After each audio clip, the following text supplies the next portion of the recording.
અમદાવાદમાં ફિલ્મફેરના સિતારાઓ માટે રસ્તાનું મેકઅપ કરવામાં આવ્યું. ખાનગી કાર્યક્રમ માટે કાંકરિયા આસપાસ રસ્તાનું સમારકામ કરવામાં આવ્યું. નાગરિકો રજૂઆતો કરીને થાક્યા પણ રસ્તા રિપેર ન થયા. સિતારાઓ માટે પ્રશાસને રસ્તા રીસરફેસ કર્યા. રાતોરાત રસ્તા નવા જેવા બનાવી દેવાયા. અમદાવાદની જનતા કરતા સિતારાઓની વધુ ચિંતા છે, પ્રશાસનને એવું સ્પષ્ટ લાગી રહ્યું છે. કાંકરિયાના સ્થાનિકોએ દાવો કર્યો, કટાક્ષ પણ કર્યો કે વર્ષમાં 2-3 વાર આવા ફિલ્મફેર યોજાવા જોઈએ. આવા કાર્યક્રમો યોજાશે તો રોડની સ્થિતિ સુધરશે.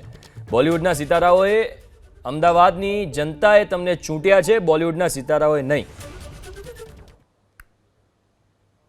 અમદાવાદમાં એક ખાનગી કાર્યક્રમને લઈને રાતોરાત રસ્તાઓના રિપેરિંગ કામ અને સુશોભનની કામગીરી હાથ ધરવામાં આવી. કાંકરિયાથી લઈને ટ્રાન્સેડિયાનો જે આખો રસ્તો છે રાતોરાત રિપેર કરી દેવામાં આવ્યો. રાતોરાત રસ્તા પર જે પટ્ટા છે તે મારી દેવામાં આવ્યા. જે રસ્તાના રિપેરિંગ કામ માટે વર્ષો સુધી સમસ્યાઓ હોવા છતાં, લોકો ફરિયાદ કરતા હોવા છતાં રસ્તાઓ રિપેર ન થતા હોય તેવી અમદાવાદ મ્યુનિસિપલ કોર્પોરેશનના અલગ અલગ રસ્તાઓની સ્થિતિમાં બારોબાર એક ખાનગી કાર્યક્રમ માટે થઈને આ પ્રકારની કાર્યવાહી કરાતા એક બાજુ લોકોમાં સંતોષ એ વાતનો છે કે રસ્તાઓ સુધર્યા છે, પરંતુ વાસ્તવિક સ્થિતિ શું છે તેમની સાથે જાણીએ. ભાઈ, આ જે કાંકરિયાથી આ પારસી અગિયારી અને ટ્રાન્સેડિયા સ્ટેડિયમ જવાનો રસ્તો છે, રાતોરાત જે રીતે રિપેર થયો, જે રીતે પટ્ટા લાગ્યા, શું કહેશો? સામાન્ય પરિસ્થિતિમાં જ્યારે રોડ બગડે છે ત્યારે શું સ્થિતિ હોય છે અને આ પ્રકારની જે કામગીરી કરાઈ છે, આપનો શું મત છે? એટલે એરિયાના રોડમાં તકલીફ નથી કંઈ, પણ વર્ષમાં આવા 2 પ્રોગ્રામ થાય તો સારું, એમ કે રોડ, રસ્તા, લાઇટ ચાલુ તો રહે. ઇન્ફ્રાસ્ટ્રક્ચર સારું જ છે સરાઉન્ડ કાંકરિયાનું, એમાં તકલીફ નથી. હા, વરસાદમાં પાણી ભરાય છે એ સમસ્યા થોડી રહે છે, પણ રોડ બી તૂટી જાય છે ક્યારેક, પણ બની તો જાય છે. અહીંયા પ્રાયોરિટી મળે છે કાંકરિયાને લીધે, એ સારી વાત છે. ગીચ ગણાતો વિસ્તાર જે આવા સંજોગોની અંદર રાતોરાત આ રસ્તા રિપેર થયા. રસ્તા રિપેર થતાં લોકોની હાલાકી જે હતી તે તો દૂર થઈ છે, પણ આ જે કામગીરી છે તમે કઈ રીતે જુઓ છો? આ કામગીરી આ કાર્યક્રમ થયા વગર થવી જોઈતી હતી. જે પ્રમાણે લોકોએ આજે અમે વર્ષોથી મણિનગરથી અહીંયા ગાડી આવીને અમે લોકો બેસીએ છીએ. તમે જુઓ, કાંકરિયાનો જે પૂરો વિસ્તાર છે, 3 કિલોમીટરના રસ્તા આ પ્રોગ્રામને લીધે સુધરી ગયા. એ પહેલાં 1.5 થી 2 વર્ષથી હું ખાડાની અંદર પડતો જ આવતો હતો. હવે આજે હું આવ્યો તો મને એવું લાગ્યું 2-3 દિવસથી કે ના, સરસ, હવે આ રસ્તા બરોબર થઈ ગયા. પણ એ ખબર પડી કે આ પ્રોગ્રામને લીધે બધા થયા છે. તો એ વસ્તુ આ પ્રોગ્રામની સાથે ના થવી જોઈએ.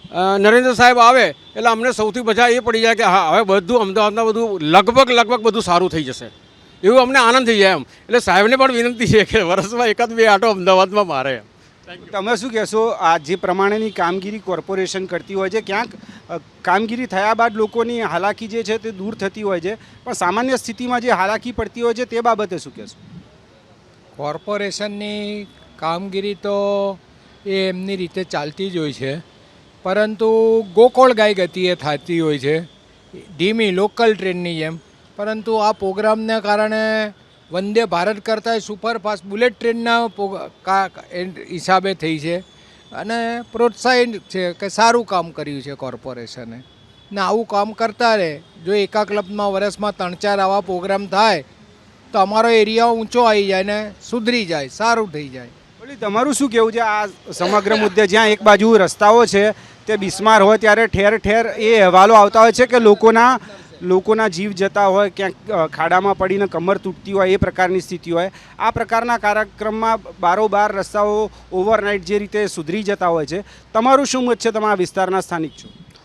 આમાં એવું છે કે જે આ અમદાવાદમાં ફિલ્મફેર એવોર્ડ થયો અને એના હિસાબે કાંકરિયાના ફરતા વિસ્તારમાં જે રોડો સારા બન્યા અને બનાવ્યા, એ કેવી રીતે બનાવ્યા? તાત્કાલિક કે આ પ્રોગ્રામ છે ને એ ગુજરાતની અંદર આવેલો છે અને ગુજરાતમાં એક બહુ સારું પ્રોગ્રામ થયો છે.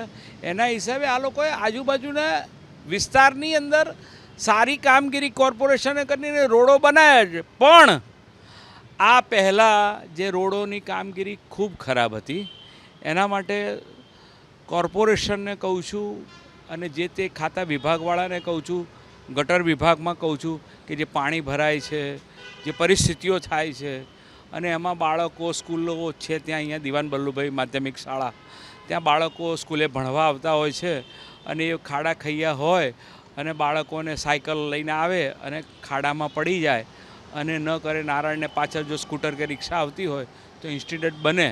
તો એના માટે કોર્પોરેશને બહુ સારી રીતે કામ કર્યું છે. અત્યારે એ પ્રમાણે કામ કરતું રહે, આ વિસ્તારને થોડોક સારો ડેવલપિંગ કરે એવી અમારી માન્યતા છે.